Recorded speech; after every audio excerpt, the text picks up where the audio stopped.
All right, welcome back everybody to the Camper Report Show, and I'm delighted to have a good friend, Randy from Pete's RV. That's what we call you. We're Randy Murray, who's going to talk to us today about some winterizing tips and what consumers should look for. Randy, welcome to your first visit on the Camper Report Show, but I'm sure it's not your last. Well, I hope so, Bob, and thank you very much for having me.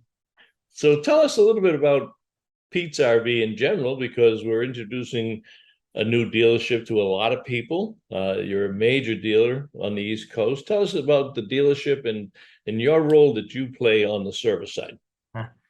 Pete's RV is a family-owned dealership. We've been around since 1952. The Shepherd family, who currently owns it today, purchased it in 1982. We were a single lot location for most of that. I started with the company back in 1999.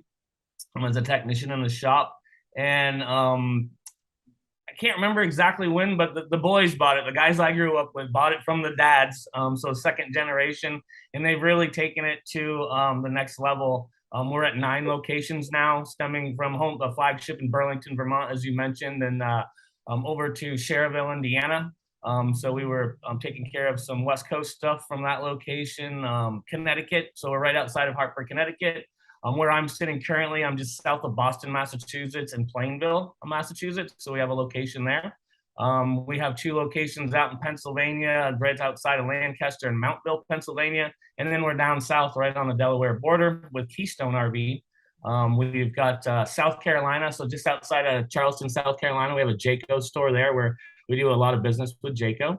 And our 2 recent acquisitions are in Virginia, so right outside of Chesapeake and Salem, Virginia. So we're super excited to bring those guys on board to our band of misfits and see what we can do with those guys and take care of. It's really nice having these locations up and down the East Coast because now we can take care of our customers as a network. And you're never more than a few hours away from one of our locations, which is really cool. Well, and I think it's nice too that you're a family-owned business, and in an era where we see our industry kind of splintering off with 5 really mega dealers, but then there's a lot of other independents like yourselves that provide unique services and family style services and pay attention to the details that people like that. And the growth has been phenomenal, but it's been earned through the reputation that you have for excellent service. And you happen to be the director of service. So tell us the role that you played, because this is a consumer facing show, but what should consumers know about your service philosophy itself and how you handle that? Well, again, as you mentioned, the family-owned dealership, having 9 locations, there's some corporate stuff that gets tied into that, but we really, really do push and emphasize the family feel to the dealerships, even though we're growing like some of the bigger conglomerates out there. And it not just for our customers, but for our employees as well, to give them that a family, more of a family feel at work than the corporate entity that you can get at some of the other places. What that drives is my bosses are pretty cool. They tell me, Randy, do what you feel is right. So I may not have some of the rules to follow that may come with some other people in my role at other larger corporations, where you pretty much are dictated on where the channels that you have to live in, and you have to figure that out. Where my bosses tell me, Randy, I want you to do what you feel is right, and that's how we kind of operate, especially when it comes to our customer base. Um, Everybody's been really busy for the last couple of years, so we do the best we can. We really try to take care of the customer the way that we would want to be taken care of. Sometimes the industry doesn't help that the best that they could, but we do try our best, and we do really try to do a really good job for the customer, and educate, not only educate so they can help themselves, but give them the resources where they can find the information for themselves if they need those as well. Yeah. I wanted you on, Randy, because one of the things that I know I work with you closely up here in the Northeast when we do seminars at the consumer shows, and we talk a lot about winterizing. And I think some people, if they're down south or out west, they may think that winterizing isn't something that applies to them. But let's talk about some of the things that are most important as we start to, in many areas of the country, get outside the typical camping season, or we may find that people are driving into the Northeast, or they're so they should get winterized, or they're in the Northeast and it's winterized and they drive out to go to Florida or what have you. Talk to us about winterizing and the importance of it in the RV consumer's life. Sure, sure. So first of all, for those of you that don't know, Bob and I do seminars all over the Northeast throughout the winter months at RV shows, and going to Bob's seminars are really cool. He's really he's ingenuitive and he explains things very well. And it's a lot of fun to see Bob's seminars. So I really enjoy going to those. So if you don't know that, check out one of Bob's seminars. Winterizing in the Northeast, it gets cold. Anywhere it gets cold, if you are an RVer, you need to take some provisions to protect your RV, and not only just the plumbing system, but your RV is going to sit in one location for a long period of time, potentially with snow on it, right? It's going to be in cold, warm, all sorts of different weathers. Rodents are a real thing that we need to think of if our RV is parked in certain locations. And so you need, as a RVer or someone that owns an RV, especially with lots of new people in our industry in the last couple of years due to COVID, you need to educate yourself on what to do. And some people do, and some people don't. Some people really overthink it. But they usually overthink everything. I'm a pretty simple guy, so I like common sense goes a long way. If I know my RV is going to be in cold weather, I need to displace the water in that water system, the RV's water or plumbing system, with non-toxic antifreeze. We need to pump in a glycol or an alcohol-based, which I don't recommend, antifreeze to protect our system to, again, displace that water so things don't freeze. Our plumbing systems are made of plastic. All our outlets, all our receptacles like faucets and things like that, all plastic. The toilet valve, plastic. All the plumbing is plastic. So if we don't displace this water with non-toxic antifreeze, we are going to have issues. If you are traveling in and out of a cold climate, say like a snowbird coming out of the New England region heading to Florida, chances are they are going to go back to New England where the weather is still cold. They may not be able to come back in for warmer weather, so they may need to winterize their coach as they come out of the warmer weather. Excuse me. And come back home to New England. So you'll need to be able to know how to winterize your coach on the fly. I would recommend that.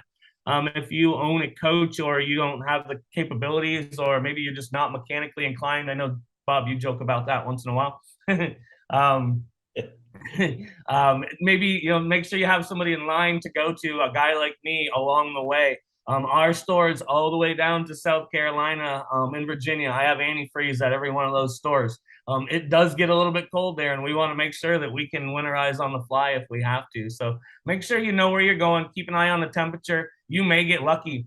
You may be able to cheat it by running the heat until you get home, keeping the RV plugged in, and then taking care of it a day later. So it all depends on your skill set.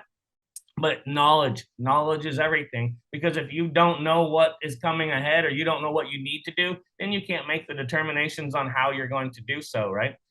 So educate yourself on what you need to do first. We've got the situation, and it's true of most of the things that we have to do with our RVs, where you can go to a dealer, or in the case of winterizing, a lot of people do it themselves. If somebody's doing it themselves, what tips do you have for them? Because we all know that there's a ton of stuff on the internet, and a lot of it just isn't true. People, they look at social media and say, well, I saw it on the internet. Well, we joke about that. We talk about that at all of our seminars. So somebody sitting out there says, I can do my winterizing. What tips do you have for somebody that wants to take on that challenge themselves? And you're right. I don't do that. I call you up and call somebody else does mine. Well, so that just means you're a smart man, Bob. So you know that you can't do it, so you don't attempt it. It's the guys that don't understand that or haven't grasped that yet, or the ones that are a little bit difficult. No, I welcome people to do things like that, because I like to be. I'm from Vermont. I'm from northern Vermont. As a northern Vermonter, we were bred to be self-sufficient. We didn't have the money or the wherewithal, or there just wasn't the resources. So we had to figure out how to do it ourselves. So I really welcome that. And I spent a lot of my time helping people with that process, whether it be winterization or a spot seal or a check a wheel bearing or whatever it may be. I like to educate or help people educate so they can help themselves. On the internet, what do you mean they're things that are not real on the internet are true? I look for consistencies. So if I see one thing on the internet that is interesting to me, or is something that I'm looking for, I'm probably going to look for something else so I can compile data. If I'm seeing two or three things that are very similar being reported on the internet, or a certain way to do things, I'm going to say, well, they've got three guys doing it that look like they know what they're doing. I'm probably going to go with roll the dice on that one and say that these guys are correct. If I see one guy and my common sense meter is going, this doesn't sound right, that's probably going to be a red flag, and I'm gonna keep scrolling, as they would say, right? If someone doing it on their own, make sure that you've got enough product.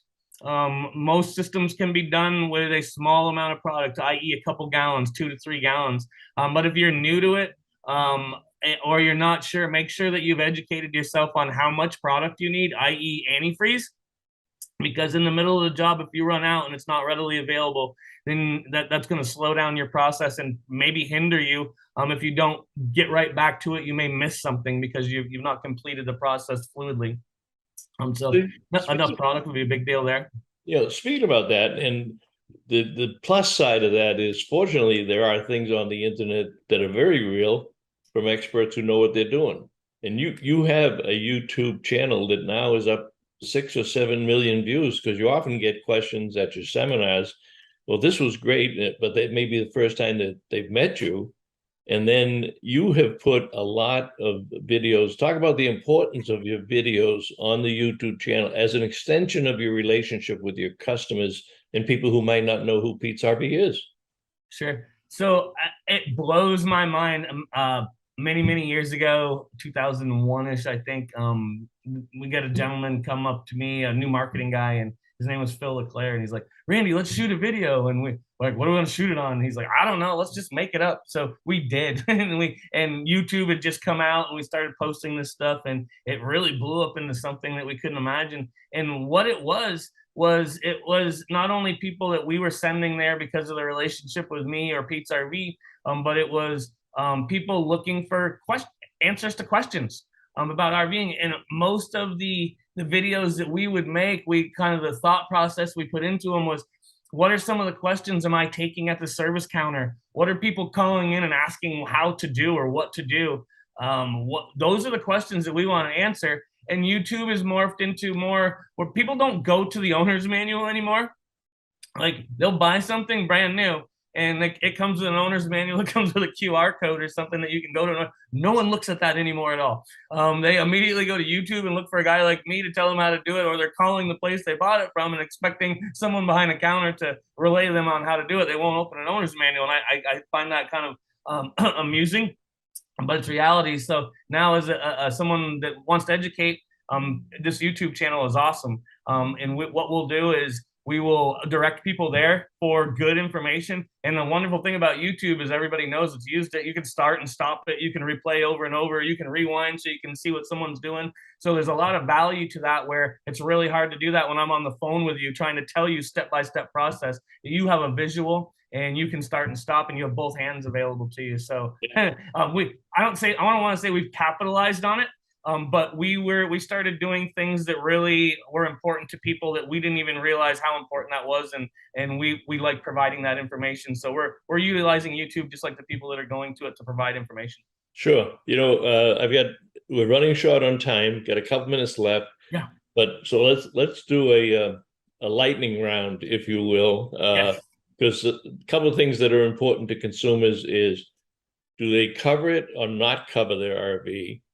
Mouse proofing, and the importance of roof maintenance. So, but we have to do those in the shortened version, which is difficult for you and I. But it is. So, short version: cover your RV if you can swing the cost of a cover. A cover will cost you $500 to $700. Cover it. Anything that is covered is going to be better than something that's uncovered. Mouse proofing your RV, bounce dryer sheets are not going to cut it. If you're trying to protect your stuff on the floor level from mice with your bounce dryer sheets, they're already in your camper. You've let them in, damage is already done. You need to not let them in. And what was the third one, Bob? Cover your roof. So roof spot seals should be done twice a year, from the time that you get that coach till the time that you don't have that coach anymore. Under warranty and not under warranty. Visually inspect your roof seals twice a year and address them if necessary, and you won't have a leaky roof. That's the bullet. That's the lightning round. How's that? That's fantastic. Our guest this morning has been Randy Murray, Director of Service at Pete's RVs, who are a very large regional player in our industry in Connecticut, Vermont, Massachusetts, Indiana, Pennsylvania, Virginia, and all the way down to South Carolina. And I know these guys, they're not done yet. Randy, I want to thank you very, very much for squeezing me into your schedule today. Absolutely. And we'll have you back again on the Camp Report Show now that we've introduced you to the rest of the country. I look forward to it, Bob, and thank you for having me. We really appreciate you, sir. All right. Thanks, Randy.